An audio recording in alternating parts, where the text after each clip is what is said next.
अस्सलाम वालेकुम ऑल। उम्मीद है कि आप सब लोग ठीक होंगे। मैं आपकी खिदमत में हाज़िर हूँ फिर से एक और वीडियो के साथ, और इंशाल्लाह आज हम 3 यूनिट ही डिस्कस करेंगे। अगर आप लोग चाहें तो हम 4 भी कर सकते हैं। वैसे अगर देख लें, अगर वीडियो थोड़ी छोटी हो तो हम 4 भी कर लेंगे। तो इंशाल्लाह हम आज यूनिट नंबर 8, 9 और 10 इंशाल्लाह डिस्कस करेंगे अपनी आज के इस वीडियो में। तो स्टार्ट करते हैं, डिले नहीं करते इसमें कोई भी। यूनिट 8 के साथ, तो यूनिट 8 में सबसे पहले MCQs हैं। Let me select my pen tool. In expansion of x plus y की power n in every term the sum of exponent of x and y is। अच्छा, एक चीज़ बता दूँ, इसमें से जो क्वेश्चंस आए हुए हैं ज़्यादातर ऐसे क्वेश्चंस हैं जो बुक में एक्सरसाइज के नहीं है, वो पॉइंट्स साथ बने हुए होते हैं ना, इंपॉर्टेंट पॉइंट्स, हाईलाइटेड पॉइंट्स, या कुछ होते हैं को पॉइंट टू पॉइंटर, इस तरह की जो चीज़ें होती हैं उसमें से आए हुए हैं। और ये वो ऐसा चैप्टर है कि जो मोस्टली कॉलेजेस स्कूल्स वाले नहीं करवाते। हमारा स्कूल कॉलेज भी उनमें से एक ही था जिन्होंने ये नहीं करवाया था। तो इस यूनिट पे मेरी वो वाली ग्रिप नहीं होगी जो कि एक जनरली बाकी यूनिट्स पे होती है या हो सकती थी या पास्ट में थी, क्योंकि मैंने इस यूनिट को सिर्फ जनरली किया हुआ है। मैंने इसकी एक्सरसाइजेस भी की थी, खुद से की थी, खुद से समझ के, और हो भी गई थी। मैंने इसलिए की थी कि इन केस अगर पेपर में कुछ ऊपर नीचे हो जाए तो मेरे पास एक बैकअप प्लान ज़रूर होना चाहिए। तो मैंने ये की थी, तो उस हिसाब से जो मेरे पास हल्की फुल्की नॉलेज है ना, मैं आपके साथ वो ही शेयर करने जा रहा हूँ इस यूनिट में। तो आप इस यूनिट में ये उम्मीद ना रखिएगा मुझसे कि मैं आपको आपके कॉन्सेप्ट हर लिहाज से क्लियर कर सकूँ। इसमें मेरे लिए मुश्किल हो जाएगी, तो उसके लिए एडवांस में माजरत है। ठीक है, तो पहला क्वेश्चन था कि कहता है कि x प्लस वाई जो एक्सपोनेंट्स है ना, उसका सम क्या होता है। अगर आप ये देखें करके, तो जो जब ओपन करते हैं ना बाइनोमियल एक्सप्रेशन को या फार्मूला का ये जो है, तो इसमें हमेशा ऐसा होता है कि फॉर एग्जांपल अगर a में कह दूँ x और y को, तो ये इस तरह चल रहे होते हैं। अगर यहाँ पे एक की पावर n है तो दूसरे की पावर होगी, पहले आई थिंक -1 होती है, कुछ इस तरह करके। यानी ऐसे होता है कि फ़र्स्ट टर्म जो है इसकी वैल्यू कंटिन्यूसली डिक्रीज़ हो रही होती है, और जो सेकंड है उसकी वैल्यू कंटिन्यूसली इंक्रीज़ हो रही होती है। इस तरह जब उन दोनों की पावर्स को हम ऐड करते हैं ना, वो हमेशा इक्वल टू n ही रह रही होती है। फार्मूला देखिएगा, उससे हो जाएगा। मैंने वैसे मुझे लिख देना चाहिए था यहाँ पे, लेकिन हाँ, नहीं लिखा हुआ। क्वेश्चन नंबर 2 है, mid term in the expansion of a plus b की पावर है 20। अब इसमें मिड टर्म फाइंड करने के लिए एक फार्मूला है। जब पावर हो ना इवन हो, जैसे कि इस केस में है पावर है 20, तो उसके लिए हम फार्मूला यूज़ करते हैं n/2 प्लस 1। ठीक है, तो यहाँ पे इवन केस ही है, इवन का ही पूछ रहा है, तो 20n है हमारे पास, तो 20 डिवाइडेड बाई 2 करेंगे, 10 आ जाएगा, 10 प्लस 1 11। तो 11th टर्म जो है इस एक्सपेंशन में वो होगी मिडल टर्म।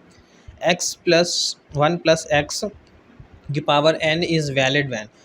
जैसे मैंने बताया था, मुझे कोई ख़ास नहीं पता, लेकिन मेरे पास जो है मैं वो शेयर करता हूँ। ये वाला फार्मूला तब ही वैलिड होता है जब x ज़ीरो ना हो। अगर x ज़ीरो हो जाए तो ये वैलिड नहीं रहेगा। तो ये भी वैसे एक लिहाज से पॉसिबिलिटी है, x ग्रेटर देन 1 हो, x लेस देन 1 हो, तब भी हो सकता है। लेकिन जो मेन कंडीशन है ना, वो ये है कि x ज़ीरो नहीं होना चाहिए। x की वैल्यू कुछ भी हो, लेकिन x की वैल्यू ज़ीरो ना हो।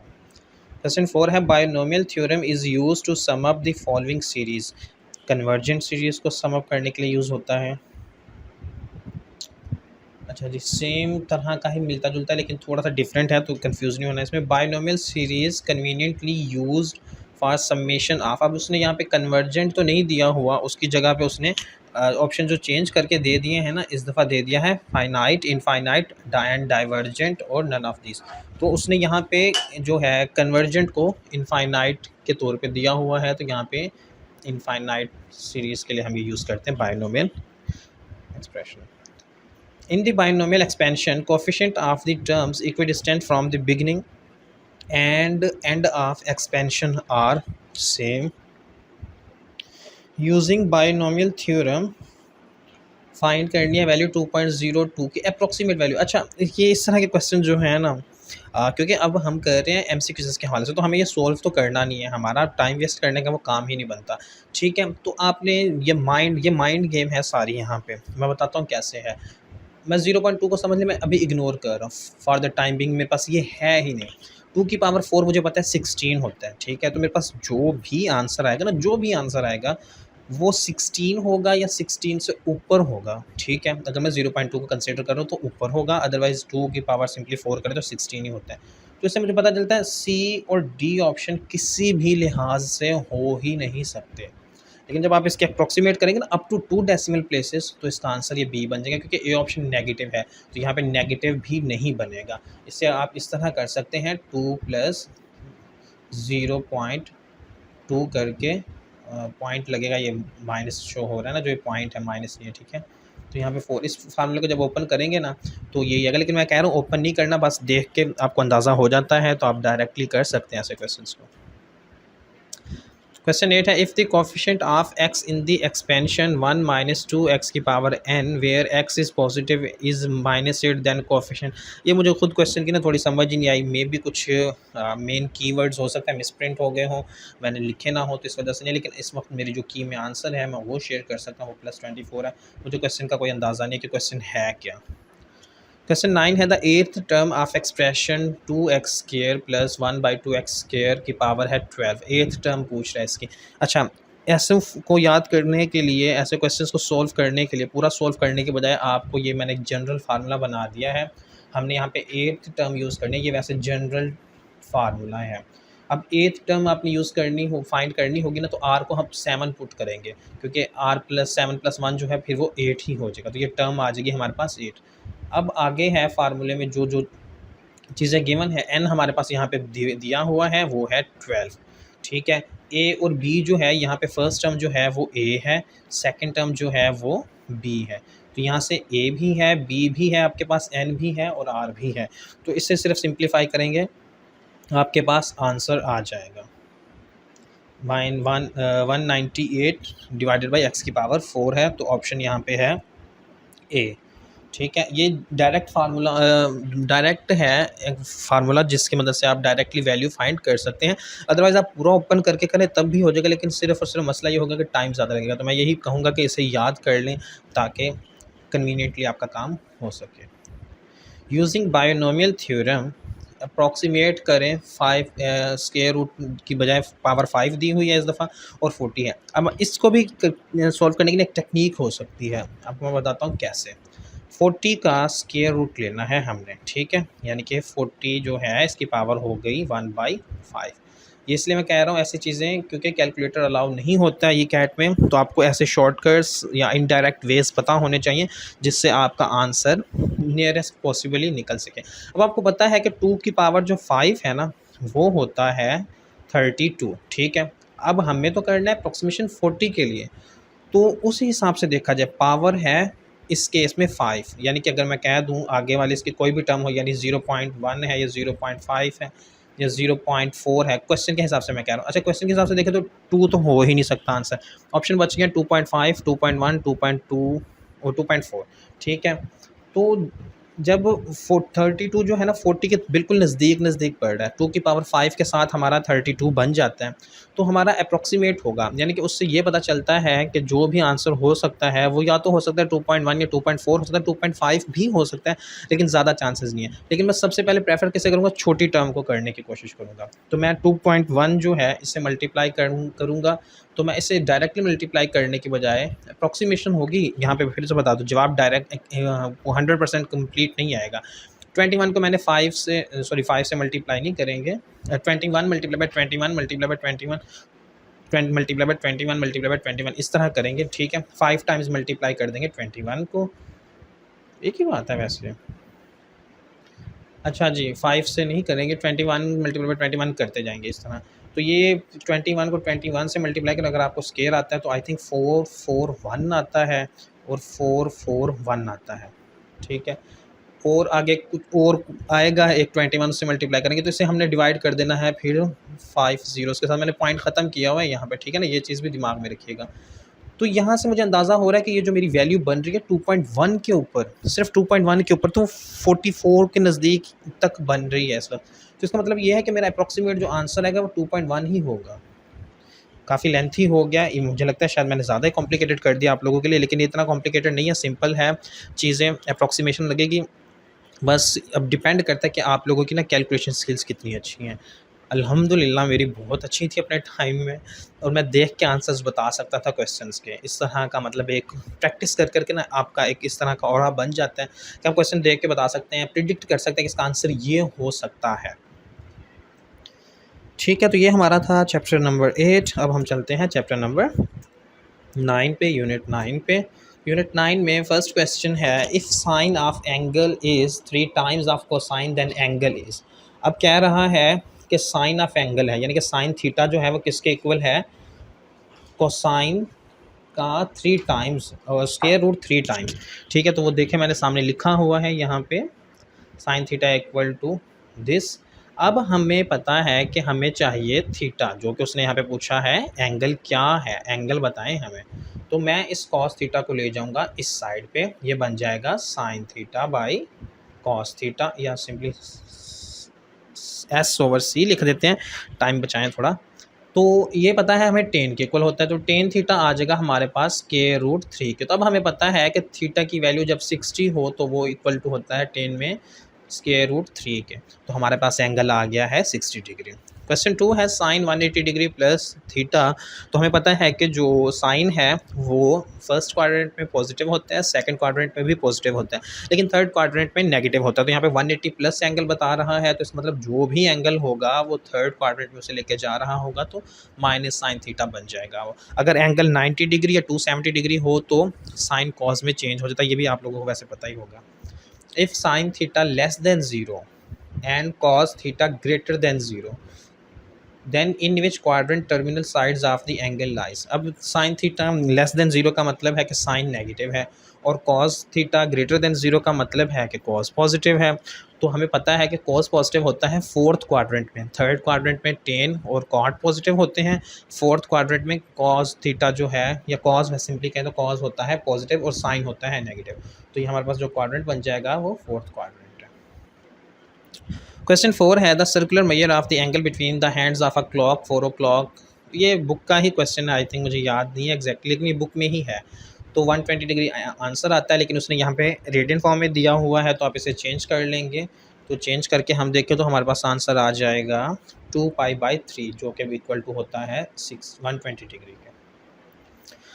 नेक्स्ट क्वेश्चन है the word trigonometry has Roman origin, Roman लिखा हुआ है, रोमन है वैसे, Greek origin, Arabic origin, Chinese origin. तो ग्रीक ओरिजिन है, ट्रिग्नोमेट्री वर्ड जो है ग्रीक ओरिजिन से है। ट्राइगोनोमेट्री का मतलब वो मेरे ख्याल में यही था कि 3 साइडों की पैमाइश कुछ करके इस तरह है। क्वेश्चन नंबर 6 है an observer standing on a pole of observer a car at an angle of depression 45, the car is at a distance of 10 metre from the pole। इस जगह पे कहीं पे कह दें कि जी गाड़ी खड़ी हुई है, ऑब्जर्वर इस जगह पे खड़ा हुआ है, ठीक है। तो ये पोल की जो हमसे हाइट है वो पूछ रहा है, और ये डिस्टेंस बताया हुआ है उसने है एक्स, सॉरी 10 मीटर है, ठीक है। तो हमें पता है कि अगर ये 45 है तो ये तो हमारे पास ऑलरेडी 90 बन रहा है, तो ये भी 45 ही होगा एंगल। तो 10 45 इक्वल टू होता है 1 के। तो अगर 10 45 ले लूँ मैं, तो x/10 करूँ तो मेरे पास आंसर 10 ही आ जाएगा। ठीक है, समझ आइए, बस अल्लाह जाने। क्वेश्चन नंबर 7 है the acute angle x radians is such that 10x equal to k where k is a positive constant then value of 10π/2 minus x is. अब हमें पता है कि 10π/2 मैंने बताया था कि 90 और 270 डिग्री पे जो वैल्यू होती है ना, ट्रिग्नोमेट्रिक वैल्यू, वो चेंज हो जाती है साइन कोसिकेंट में, जो सॉरी साइन कोसिकेंट में कह रहा हूँ, हाँ आई थिंक साइन कोसिकेंट में होता है। मुझे खुद कन्फ्यूजन होना शुरू किया, हाँ साइन कोसिकेंट में ही होता है जहाँ तक मुझे याद है। अगर होगा गड़बड़ तो वो देख लेंगे, मसला नहीं है। वैसे इसका आंसर भी बन जाएगा ये, क्योंकि कॉट में आ जाएगा, कॉट एक्स आ जाएगा, तो कॉट एक्स जो है हमारे पास 10 की वैल्यू ये है, तो कॉट इक्वल टू होता है 1/10 के, तो यहाँ पे आ जाएगा 1/k, अगर मैंने कोई गलती नहीं की। ठीक है। क्वेश्चन 8 है if sine of x equal to sine of x tan of x equal to 3 for angle x कह रहा है कि 0 से ग्रेटर हो और 360 से लेस हो, देन एक्स इज़। तो एक्स की वैल्यू क्या होगी, एक्स की वैल्यू होगी 60 डिग्री और 300 डिग्री। सॉल्व करके देखिएगा, इन एंगल्स पे वैल्यू अगर 3 के इक्वल प्रूव हो जाती है तो बिल्कुल ठीक है। ये वैसे किया हुआ है, थोड़ा सा अजीब लग रहा होगा आपको, मैंने थोड़ी सी रीअरेंज करके ये की हुई है चीज़ें। ठीक है, तो ये था हमारा चैप्टर नंबर 9। अब आ जाते हैं यूनिट 10 पे। यूनिट 10 में ही फर्स्ट क्वेश्चन आ गया जो सॉल्व करने वाला है शॉर्टेस्ट वेज का यही है कि आपको अगर ज़ुबानी जवाब याद है, आई थिंक बुक का क्वेश्चन है तो ये याद होना चाहिए। या आपको वैसे एंगल्स का ना, मैं यही कहूँगा कि आपको 15, 30, 45, 60, 75 और 90 एंगल्स, इन एंगल्स पे ना वैल्यूज़ का अंदाज़ा होना चाहिए, ठीक है। अब कर कैसे सकते हैं वो मैंने आपके सामने शेयर किया हुआ है। यहाँ पे मैंने कॉस 45 डिग्री मैंने यानी इनको जो है फार्मूला लगा दिया है इन पे। इससे मैंने कर दिया है 45 माइनस 30 डिग्री, और इसे मैंने कर दिया है साइन के केस में भी 45 डिग्री माइनस 30 डिग्री। तो ये फार्मूला बन गया है। आप लोग ये दोनों फार्मूलों की यहाँ पे वैल्यूज पुट करेंगे जो कि ये हैं, और इन दोनों को पुट करके सोल्व करेंगे तो आपके पास आंसर आ जाएगा। थोड़ा सा लेंथी है लेकिन हो जाएगा। या तो जवाब ज़ुबानी याद रखें ताकि पेपर में आप लोगों को ऐसे क्वेश्चन में मसला ना आए। अगर आप ज़ुबानी जवाब नहीं याद रख सकते या नहीं रखना चाहते तो आपके पास मेथड भी होना चाहिए कि आपको अगर भूल भी जाता है तो आप उसे सॉल्व कर सकें। इससे सॉल्व करेंगे तो आपके पास बी आंसर आ जाएगा। क्वेश्चन 2 है tan 45 प्लस थीटा। फार्मूला है, सिंपली फार्मूला लिखा हुआ है, ये साथ मैंने शेयर किया हुआ है। आई थिंक बी ऑप्शन है इसका। tan 45 की वैल्यू 1 आ जाएगी। क्वेश्चन नंबर 3 है cosecant cos 11 degree plus sign 11 degree. तो इसे भी सॉल्व किया हुआ है, आपके साथ शेयर कर देते हैं, साइड पे है। अच्छा, अब यहाँ पे थोड़ा सा कंफ्यूजिंग हो गया है काम, हाँ, क्योंकि मैंने वो चेंजेस करनी थी टाइपिंग में और वो नहीं कर सका। एक मिनट मैं आपको बता देता हूँ किया कैसे। ये अभी के लिए स्टेप ना समझें, भूल ही जाएं। हाँ, sorry sorry sorry sorry sorry, मैं बताता हूँ हुआ क्या। मैंने यहाँ पे ऑप्शंस को पुट किया क्योंकि वैसे मुझे इसका जवाब ज़ुबानी अंदाज़ा भी था, और मैंने क्या किया है कि 1056 को लिख लिया क्योंकि इसकी ना इस साइड से इन चीज़ों में जाना थोड़ा कॉम्प्लिकेटेड है। सॉल्व हो सकता है लेकिन कॉम्प्लिकेटेड हो जाता है। तो मैंने यहाँ पे ए ऑप्शन ले लिया क्योंकि मुझे इसका जवाब ज़ुबानी आज तक याद है, जब किया हुआ है अपने टाइम में तब से आज तक याद है। तो ये है 1045 डिग्री प्लस 11 डिग्री कर दिया 56 को, और उसे ओपन किया। तो जब उसे ओपन किया तो मेरे पास ये वही चीज़ बन गई है जो हमारे पास लेफ़्ट हैंड साइड पे थी। करके देखिएगा, हो जाएगा। अगर आप लेफ़्ट हैंड साइड से करना चाहते हैं तो कर सकते हैं, लेकिन अगर आपको मेरी तरह जवाब ज़ुबानी याद होता है तो आप करें ही ना, सिंपल आंसर लगा दें। लेकिन मैंने आपके साथ मेथड भी शेयर कर दिया कि उससे कैसे बनता है आंसर। नेक्स्ट है कॉस माइनस 1980। तो हमें पता है कि जो एंगल चेंज नहीं हो रहा होता वो 360 है। अब कॉस को 360 के हिसाब से यहाँ पे 360 पे ना 918 को डिवाइड करना शुरू कर दें। जो आपके पास रिमाइंडर बच जाएगा ना उसकी बेस पे आप लोगों ने सिंपली वैल्यू देखनी है। तो आपके पास वैल्यू -1 आ जाएगी। चेक करके देखिएगा, उम्मीद है हो जाएगा आप लोगों से। Sine 3 theta is equal to dash. Formula है, डी ऑप्शन है, फार्मूला ज़ुबानी याद करना पड़ेगा। क्वेश्चन 6 फिर से रिपीट हो गया है। 1 + tan theta divided by 1 - tan theta. ये भी फार्मूला है, इसके भी आपको ज़ुबानी वैल्यू याद होनी चाहिए। क्वेश्चन नंबर 8 है sine 2 alpha divided by 1 + cos 2 alpha. Double angle formula है और हमारे पास हाफ वाला, ये हाफ एंगल फार्मूला है वैसे तो ये इस तरीके से होगा, ठीक है। साइन 2 अल्फ़ा को मैंने ओपन कर दिया है, 2 साइन अल्फ़ा कॉस अल्फ़ा आ गया है। नीचे जो cos 2 अल्फ़ा था उसका भी मैंने वैल्यू पुट कर दिया, उसके भी जो है ना इक्विवेलेंट जो है वो पुट किया, cos square alpha minus sine square alpha. तो यहाँ पे मैंने 1 माइनस साइन स्क्वायर अल्फ़ा जो है ये यहाँ पे है, इसे पुट कर दिया है cos स्क्वायर अल्फ़ा के, जो कि हमारा फंडामेंटल फार्मूला है, बेसिक फार्मूला है। तो उससे बन गया cos square alpha plus cos square alpha, 2 cos square alpha बन गया है। अब इस एक से ये एक कैंसिल हो गया है तो हमारे पास 2 से 2 भी कैंसिल हो गया, तो sine alpha by cos alpha आ गया है, जिससे पता चलता है कि आंसर बन रहा है टेन अल्फ़ा, जो कि हमारे पास ऑप्शन है यहाँ पे डी। नेक्स्ट है sine alpha by 2 is equal to, ये भी फार्मूला ही है, ज़ुबानी याद होने चाहिए इस यूनिट में। और क्वेश्चन से ज़्यादा ना फार्मूला के साथ खेलता है, तो फार्मूले आपको ये सारे फिंगर टिप्स पे होने चाहिए, इनकी अच्छे से प्रैक्टिस ज़रूर करें। एटलीस्ट निशानियाँ होनी चाहिए कि आपके दिमाग में हो। अगर आप देखें तो आप कहें अच्छा ये चीज़ मैंने पहले कभी कहीं ना कहीं देखी ज़रूर हुई है। नेक्स्ट भी ऐसे ही है। उसके बाद 1 minus cos alpha sine alpha. अब जैसे ये क्वेश्चन नंबर 8 था उसी तरह का है, थोड़ा सा फ़र्क है। वहाँ पे डबल एंगल था तो यहाँ पे पहले ही सिंगल दिया हुआ है, तो अब उसका हाफ करेंगे तो हाफ एंगल फार्मूला बन जाएगा डायरेक्टली ही। उसी तरह किया हुआ है, ये देख लें आपके सामने है। क्वेश्चन नंबर 11 का भी अल्फ़ा ऑप्शन बन जाएगा। क्वेश्चन नंबर 12 है two sine hyperbolic x cos hyperbolic x is equal to, तो ये इक्वल होगा 12 जो है हमें पता है कि अभी हमने ऊपर देखा था कि two sine alpha cos alpha equal to होता है साइन टू अल्फा के, तो यहाँ पे देखें हाइपरबोलिक एक्स का है तो साइन हाइपरबोलिक 2x आ जाएगा।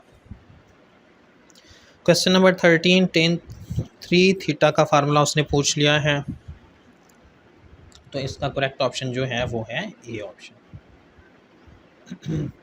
cos 15 माइनस साइन 15 ये वही क्वेश्चन है जो हमने सबसे पहले स्टार्ट में किया था, तो इसका बी ऑप्शन करेक्ट है। नेक्स्ट है if zero less x greater than 0 and less than 360 the solution of cos square x equal to sine cube x plus 4 cos x. तो इस क्वेश्चन को यार मैंने बहुत सॉल्व करने की कोशिश की है, दिमाग बहुत खपाया है, नहीं हो रहा था, पता नहीं क्या गड़बड़ आ रही है, तो मुझे अंदाज़ा नहीं, आप लोग खुद ट्राई करेगा। अलबत्ता आंसर शेयर कर देता हूँ जो मेरे पास की में है। The identity 1 plus cos x, direct ही देखो यार कैसे करना है। सिंपली आपने क्या किया है, इसका एलसीएम ले लिया है और उससे फिर फार्मूला जो एक बन गए हैं उसे ओपन कर दें। यहाँ पे स्केयर का फार्मूला बना हुआ है तो 1 + 2 cos x आ जाएगा सिंपली, और cos स्केयर x आ जाएगा। cos square x plus sine square x equal to 1 होता है, तो 2 + 2 cos x आ जाएगा। 2 कॉमन ले लेंगे, 1 + cos x आ जाएगा, जिसके साथ ऊपर से नीचे ये वाला कैंसिल हो जाएगा और सिंपल आंसर बन जाएगा 2 sin x divided by x। तो यहाँ पे यही कुछ उसने पूछा हुआ है, ये हमारे पास बी ऑप्शन मौजूद है। Question 17 that's given that sin x equal to x then cos x equal to, simple सा मेथड है, cos स्क्वायर x इक्वल होता है 1 माइनस साइन स्क्वायर x। अब आपको cos x चाहिए तो आप दोनों साइड पर स्क्वायर रूट ले लेंगे और स्क्वायर रूट से आपके पास आंसर आ जाएगा प्लस माइनस, कहाँ गया मेरा pen tool, 1 minus x square root के अंदर, ठीक है। और ये आगे साथ ही आपके पास आंसर की। तो वीडियो अभी है तो सही गुंजाइश कर लेते हैं, यूनिट 11 भी कर ही लेते हैं सर। आगे हम करते हैं यूनिट 11। यूनिट 11 जो है इसमें वैसे आई थिंक 4-5 MCQs हैं, तो ये हो ही जाएगा जल्दी जल्दी। तो पीरियड उसमें फाइंड करने हैं, तो ये सारे हिंट मैंने नीचे वैसे दी हुई है। पीरियड हमें पता है कि जो साइन और कॉस के केस में होता है वो 2 पाई होता है, और जो टेन है या कॉट है उसके केस में होता है पाई, यहाँ पे नीचे भी लिखा हुआ है। तो हमने इस चीज़ को पुट करना है, हमारे पास ये नंबर जो भी हो इसका हमें कोई लेना देना नहीं, हमें इस चीज़ का लेना देना है। तो हम 5x को पुट कर देंगे 2 पाई के इक्वल, अब हमें x चाहिए तो वो आ जाएगा 2 पाई/5। ऑप्शन में देखिए कहाँ पे है, बी ऑप्शन है, तो ये हमारे पास करेक्ट आंसर है। क्वेश्चन 2 है due to periodicity trigonometric equations have dash number of solution, infinite number of solution होते हैं ड्यू टू पेरियोडिसिटी। ये बुक की ही लाइन लिखी हुई होगी, देख लीजिएगा। क्वेश्चन 3 है the period of 5 10 x/3 is equal to, वही जैसे कहा था x/3 को पुट कर देंगे पाई के इक्वल, तो यहाँ पे आ जाएगा 3 पाई। क्वेश्चन 4 है the period of sine omega theta is equal to, तो ओमेगा थीटा को पुट कर देंगे 2 पाई के इक्वल, तो थीटा आ जाएगा 2 पाई/ओमेगा, या W कह दें या ओमेगा कह लें, जो भी दिल करे अब इसे कहना है, ये ऑप्शन आ जाएगा। क्वेश्चन नंबर 5 है the period of function y equal to 3 sine t/8, तो t/8 है, साइन के केस में t/8 इक्वल टू हो जाएगा 2 पाई के ही, तो ये हमारे पास आंसर आ जाएगा 16 पाई।